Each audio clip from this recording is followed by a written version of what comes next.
Hey, everybody, it's Chris. Got a new survivor interview for you today. Today is Rob Pryor, and Rob is a stage 3 kidney cancer survivor diagnosed in January 2013. He healed himself naturally, holistically, without any medical intervention, from what I understand, and has also written a book called The Healing Power of Cancer, which I love the title. And so, Rob, thanks for taking the time to tell your story, man. Thanks for having me on your show, Chris. Great to be here. So you're in Australia, correct? Sydney, Australia.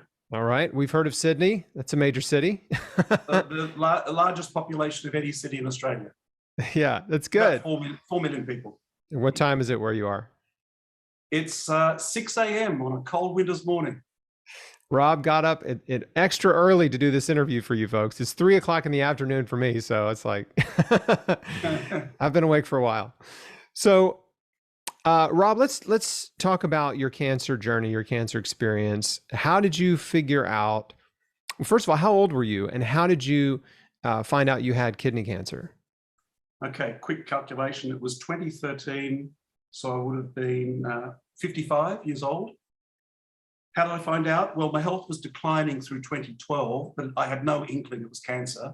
I'd been eating very poorly, not exercising, not getting enough sleep, working long hours, a lot of stress, I guess, with the work. Until January, I was just so ill. I was very overweight from all the poor diet and not eating properly. And I just had so many symptoms. The symptoms just kept increasing. Like what? Okay, so there was swelling under the ears, swelling under the arms, headaches, fatigue, anxiety, nausea. I had a massive rash on my lower left leg, a massive lump on my back, and stabbing pains 24/7 in my lower right abdomen. And I had tremors. I was shaking. I was in a really, really bad way. But again, it was because it was all over the body. I had no idea that it could be cancer because I always thought, well, that would be isolated if you had pain. And I know not all cancer patients have pain, but I thought if you had it, it'd be in one specific part of the body. But that was not the case for me. It was everywhere. And even some of those symptoms are mysterious, like the rash and things like that. I mean, you wouldn't think that was related to cancer. And heck, maybe it wasn't, right? But it was definitely indicative that your body was really struggling. Correct. And I should add that I also discovered with the diagnostics that my liver was in very, very bad condition. Barely functioning, actually, was so bad. So really, I was battling two things. The tumor in my right kidney, 6.5 centimeters diameter, and then this liver, which was barely functioning. That might account for the rash and the lumps and all that sort of thing. Yeah, liver and kidney function. Yeah. Now, obviously there must have been a tipping point where you were like, I've got to go to the hospital or the doctor. Like, how did that happen? Correct. So it was late January. I thought, and I'd been avoiding going to a doctor because I'm not really a big fan of doctors and all the drugs and everything. But it just got so bad and the tremors were getting so bad. I actually thought I had a neurological disorder. So I went to my local GP at the local medical centre and he arranged a series of tests, being blood tests, obviously a whole series of them, not just one, urine, feces, ultrasound. All of them showed absolutely nothing. And he even said, I think you're okay. I said, I'm not okay. I can assure you, I feel like I'm dying. I'm so sick. And he said, all right, well, let's try again. He arranged another blood test. But when I was at the pathology lab, they took the initiative of asking if it's okay if they did a CT scan. Now, I don't know about in the States, it's probably the same where you are. They're not supposed to do that. It's supposed to be authorized by a doctor. They're not supposed to just take initiatives in the pathology lab. Right.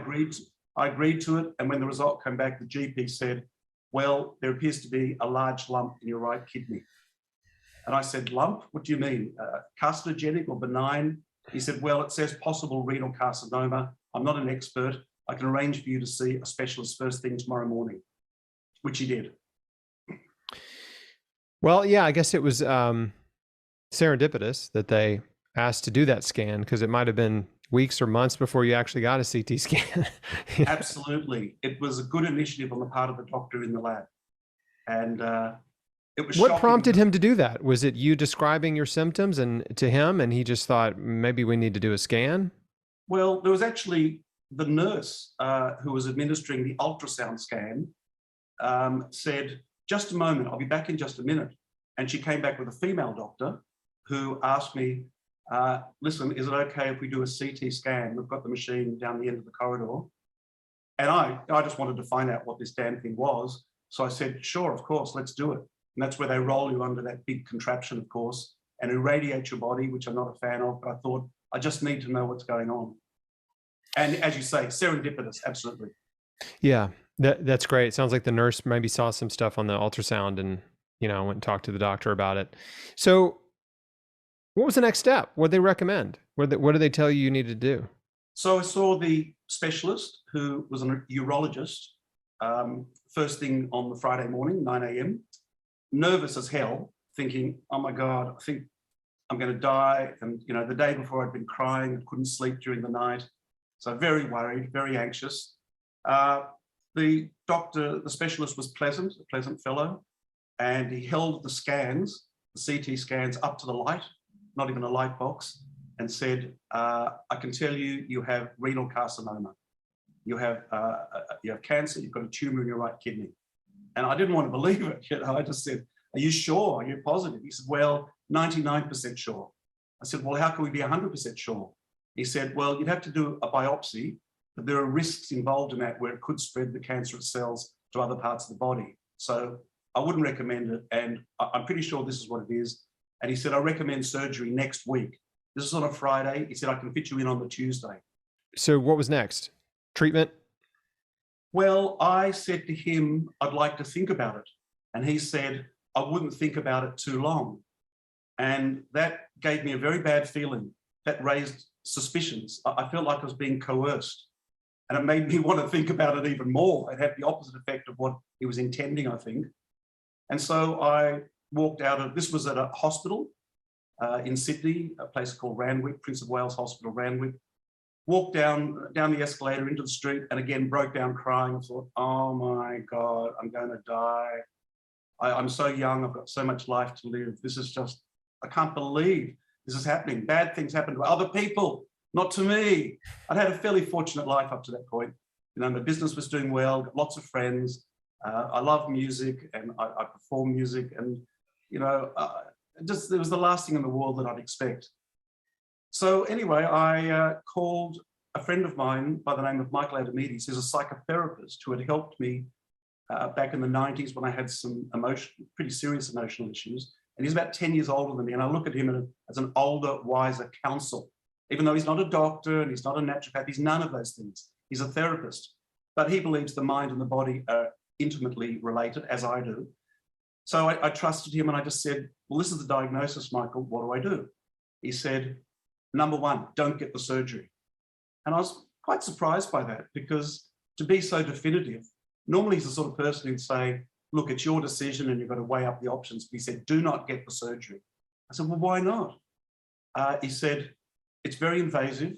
It puts the whole body out of whack. It's not just a matter of they cut it out and life goes on as normal. He said, it's a decision you could regret forever. This was his opinion. It's one person's opinion.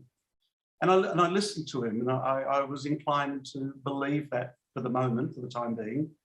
I said, well, what do I do? He said, I know an integrative doctor that works in the same building in Annandale where I conduct my psychotherapy. He's got a very good track record for curing people of cancer. And I said, curing? Hang on, curing? Do you mean like extending the life? He said, no, curing, 100%. He said, there are people he's treated who are alive 15, 20 years later with perfect health. And the scans show the tumor is completely gone. And I said, that's extraordinary. He said, yes, but in Australia, we've got laws where you're not allowed to advertise that you can cure cancer. I'd imagine you probably have similar laws to that over in the States. Absolutely. Oh yeah, no, for sure. It's just as controversial. And not only, yeah, I mean, no one can claim they can cure cancer. And of course not the cancer doctors, because they can't in most cases. But yeah, anyone that's practicing, depending on the state, that's practicing an integrative or holistic oncology, they have to kind of keep a pretty low profile. And So it's this it is how all their typically, like this example, most of their patients come by word of mouth. Correct. Well, that's what happened. I heard about Dr. Chris, the integrative doctor, by word of mouth, and he keeps a low profile. In fact, there's certain things that he's very, I don't want to use the word secretive, although I just did, discreet about things he keeps to himself. So I was able to get an appointment with him that very same day. So it's all happening very fast.